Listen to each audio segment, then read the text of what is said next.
Breaking news చూస్తున్నాం. Erravalli farm house లో ఉమ్మడి వరంగల్ జిల్లా నేతలతో బీఆర్ఎస్ అధినేత కేసీఆర్ సమావేశమయ్యారు. ఈ నెల 27న వరంగల్ జిల్లా ఎల్కతుర్తిలో నిర్వహించనున్న బీఆర్ఎస్ రజతోత్సవ సభ ఏర్పాట్లపై నేతలకు దిశానిర్దేశం చేశారు. సభలో మహిళల కోసం ప్రత్యేక ఏర్పాట్లు చేయాలని సూచించారు. సభ విజయవంతంలో మహిళల భాగస్వామ్యం, అనుసరించాల్సిన వ్యూహాలు, కార్యాచరణపై కేసీఆర్ దిశానిర్దేశం చేశారు. ఈ విషయం గురించి మరింత సమాచారం మా కరెస్పాండెంట్ చందు అందిస్తారు. చెప్పండి చందు, ఫామ్ హౌస్ లో కేసీఆర్ ముఖ్య నేతలతో భేటీ అయితే అయ్యారు. అయితే ఏ విషయాల గురించి ఈ సమావేశం జరిగిందంటారు? దుర్గా, ఎర్రవల్లి ఫామ్ హౌస్ లో సీఎం కేసీఆర్ ఈ రోజు వరంగల్ జిల్లా నేతలు, అదేవిధంగా మహిళా నేతలతో కూడా సమావేశం నిర్వహించారు.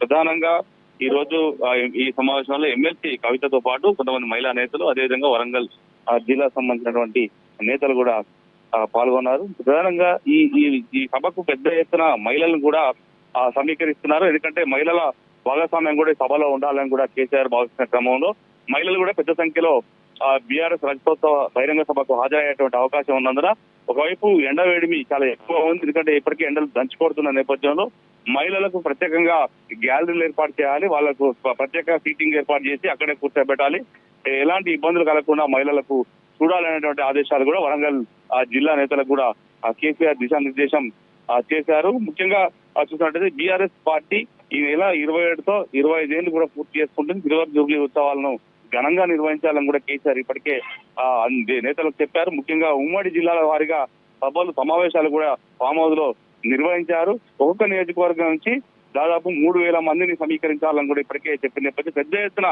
అంటే ముఖ్యంగా వరంగల్, ఖమ్మం, నల్గొండ, మెదక్, కరీంనగర్ ప్రాంతాల నుంచి అత్యధికంగా జన సమీకరణ చేయాలి. ఇక మిగతా జిల్లాల్లో ఒక్కో నియోజకవర్గం నుంచి 3000 మందిని సమీకరించాలని కూడా కేసీఆర్ దిశానిర్దేశం చేశారు. ఎందుకంటే రజతోత్సవ సభ ద్వారా, అంటే సిల్వర్ జూబ్లీ సభ ద్వారా పెద్ద ఎత్తున జనాల్లోకి వెళ్ళాలి, మళ్ళీ బీఆర్ఎస్ పునర్వైభవం తీసుకోవాలని కూడా కేసీఆర్ భావిస్తారు. గత కొంతకాలంగా ఏదైతే అసెంబ్లీ ఎన్నికల తర్వాత కావచ్చు, పార్లమెంట్ ఎన్నికల తర్వాత కేసీఆర్ పూర్తిగా ఫామ్ హౌస్ కే పరిమితమయ్యారు. ఫామ్ హౌస్ నుంచి ఆయన రాజకీయాలు నడుస్తూ ఉన్నారు.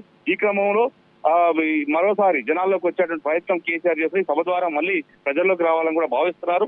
ఈ నేపథ్యంలోనే అసలు కేసీఆర్ ఈ సభ ద్వారా అసలు ఏం మాట్లాడతారన్న ఆసక్తి ఇప్పటి నుంచే నెలకొని, మరోవైపు 15 నెలల ప్రభుత్వ ఏదైతే ప్రజా వ్యతిరేక విధానాలపై కూడా కేసీఆర్ గొంతెత్తుతారని కూడా పార్టీ నేతలు చెప్తున్న క్రమంలో బీఆర్ఎస్ పార్టీ శ్రేణుల్లో మాత్రం ఒక హైప్ అయితే క్రియేట్ అయింది.